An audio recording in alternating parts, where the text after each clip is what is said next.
Agricultura BR de volta e agora para falarmos sobre um tema que é de extrema importância não só para a produção rural brasileira, mas para a sociedade de uma maneira geral.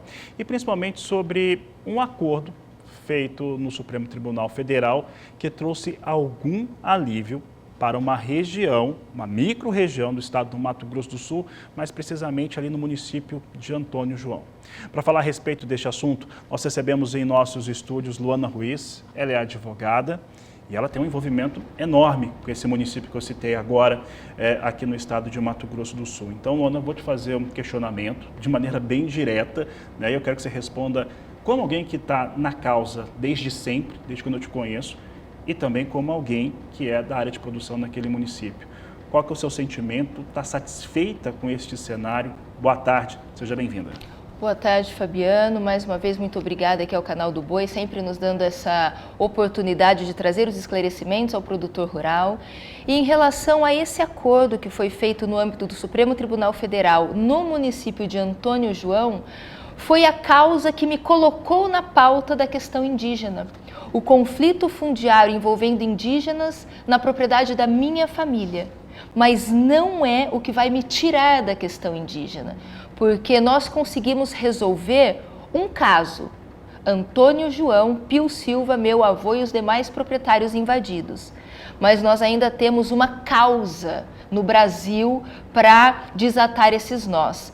Se ficamos satisfeitos, para saber se ficamos satisfeitos ou não, precisamos analisar onde estávamos. Estávamos em um conflito de quase 30 anos, uma propriedade invadida, muito difícil falarmos em valor de mercado com o conflito instalado, quem hoje adquire uma propriedade em demarcação, com invasão. Então, diante de todo esse contexto, com certeza, o acordo ao qual nós conseguimos chegar no Supremo Tribunal Federal foi um alívio para minha e para as outras famílias de Antônio João, que já não aguentavam mais amargar aquele conflito.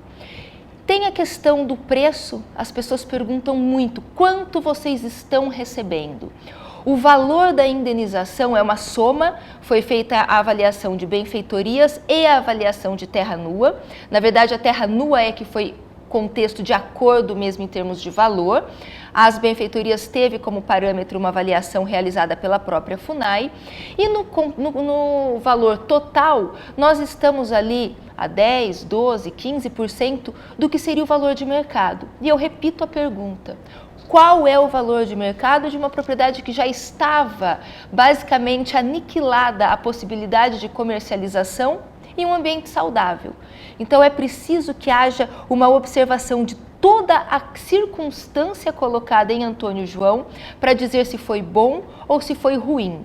Pensando dessa forma, foi excepcional, senão estaríamos lá até hoje amargando o conflito e sabe-se Deus por mais quantos anos, mesmo porque especificamente a área dos meus pais, era a única área que ainda não estava invadida e eu me questiono quanto mais tempo os meus pais suportariam administrando aquela situação.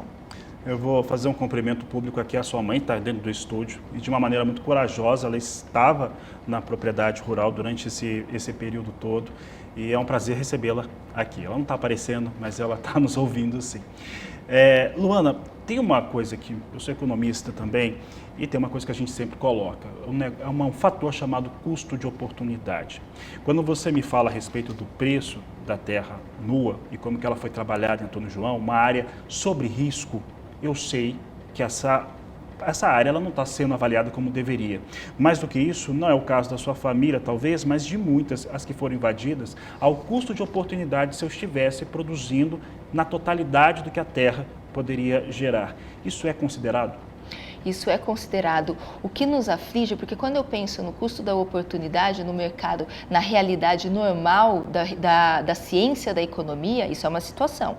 O problema é que o que veio comprometer a leitura do custo de oportunidade foi o próprio governo, porque eu tenho uma própria leitura do governo federal, do Poder Judiciário, em tese de marco temporal e indigenato, e vieram colocar esse peso na nossa propriedade, essa âncora na nossa propriedade, caracterizando-a como de posse tradicional indígena, o que tecnicamente se discute muito, era uma posse tradicional indígena de fato? Qual vai ser a corrente técnica que o Supremo vai decidir? É marco temporal ou é indigenato? Estão demarcando terras indígenas ou estão demarcando propriedades privadas como se indígenas fossem, colocando o problema na nossa propriedade para o nosso valor ir, para vir essa questão da oportunidade, nos colocar de joelhos e depois falar, agora vamos conversar.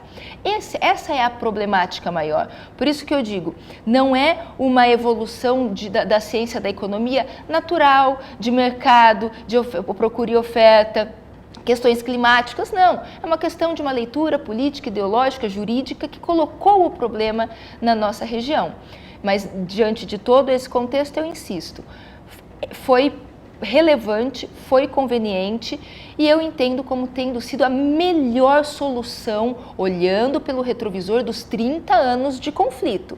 Não significa que essas áreas que estão lá, porque a FUNAI hoje já tem 600 áreas demarcadas, depois tem mais 100 e alguma coisa áreas ainda em demarcação e tem as áreas reivindicadas, que nem foram constituídos grupos técnicos ainda. Já temos 14% do território nacional como terra indígena. Eu não sei qual percentual alcançará do território nacional como terra indígena, mas o ministro Dias Toffoli já falou em até 2/3 do território. Peraí, não significa que nós vamos agora falar, vamos demarcar o Brasil inteiro, indenizar o Brasil inteiro e a questão estará solucionada? Então, é importante, inclusive como bem colocado pelos votos do ministro Edson Fachin, que é nosso algoz na questão indígena, defende o indigenato, defende que o Brasil todo é terra indígena. A ministra Carmen Lúcia também, no seu voto, eles destacaram, essa solução para Antônio João é específica, é considerando as especificidades do caso, não é um precedente para todos os casos no Brasil. E não ser um precedente é algo que traz um alívio, traz algum cenário positivo para todas as outras áreas em Roraima, Rondônia, Bahia, Mato Grosso do Sul, Paraná, Minas. Sim e não. Sim e não. Não ser um precedente é péssimo para as centenas de produtores rurais que estão como nós estávamos. Se nós estávamos naquela situação e sentamos à mesa no Supremo Tribunal Federal e conseguimos uma luz ao final do túnel, e as centenas de outros produtores rurais que comungam da mesma situação difícil na qual nós nos encontrávamos? Então, não ser um precedente para esses casos é uma notícia muito ruim. Para outros casos, é uma notícia muito boa, porque nós temos produtores rurais que têm apenas um GT constituído, ou tem apenas um relatório publicado, estão produzindo, estão na pujança, estão na posse, e esses produtores rurais, e acredito que vai continuar sendo a minha conduta como profissional, é defender a propriedade privada e a estabilidade do Estado Democrático de Direito. Não é porque nós tivemos uma válvula de escape em Antônio João, que era uma situação deplorável, que nós agora vamos sair demarcando o Brasil como um todo, porque teria esse precedente para todos os demais, porque isso seria um grande problema para grande parte de outros produtores rurais que ainda não estão invadidos e que ainda existe um contexto técnico processual que permite a gente puxar o flap ali e garantir a propriedade privada. Para os produtores, para encerrarmos, a gente está com alguns minutos apenas agora, Luana, para o produtor que está nesta situação, que não está entrando João, o que você diria para esse produtor que tem terra invadida ou tem terra em estudo de se tornar indígena? O que você diria para esse proprietário? Em 2018, eu tive a oportunidade de compor a equipe de transição do governo Bolsonaro e no primeiro ano do governo, 2019, eu fiquei no Ministério da Agricultura com a ministra Tereza, o Naban Garcia era o secretário especial de assuntos fundiários e naquela oportunidade essa secretaria tinha competência de demarcação de terras e nós conseguimos abrir um diálogo com o Procurador-Geral da República, na época, Augusto Aras. E uma coisa que eu coloquei com muita ênfase, não existe receita de bolo para o Brasil. Nós temos diversas etnias, nós temos diversas línguas indígenas, situações étnicas, culturais diferentes e propriedades diferentes. Mato Grosso do Sul, Paraná, Santa Catarina e diversos outros estados, nós temos uma situação de documento escorreita. Outros estados nós não temos a documentação rígida. Então nós precisamos, para os produtores rurais que estão com esse problema, é analisar qual é a sua situação, qual é o seu estado, para você, produtor rural que se encontra nesta situação. Qual é a fase do seu processo administrativo? Qual é o seu estado? Qual é a realidade da sua cadeia dominial? Temos uma cadeia dominial escorreita ou não? Qual é a realidade dos seus processos judiciais?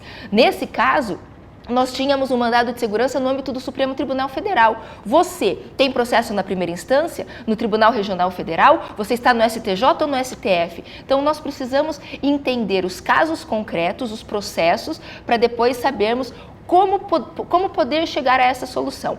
Para aqueles que estão invadidos há anos com a corda no pescoço, não vejo outra alternativa a não ser uma composição. Para os casos mais recentes, marco temporal, propriedade privada, e tem que dar uma limitada aí nessa reivindicação indígena.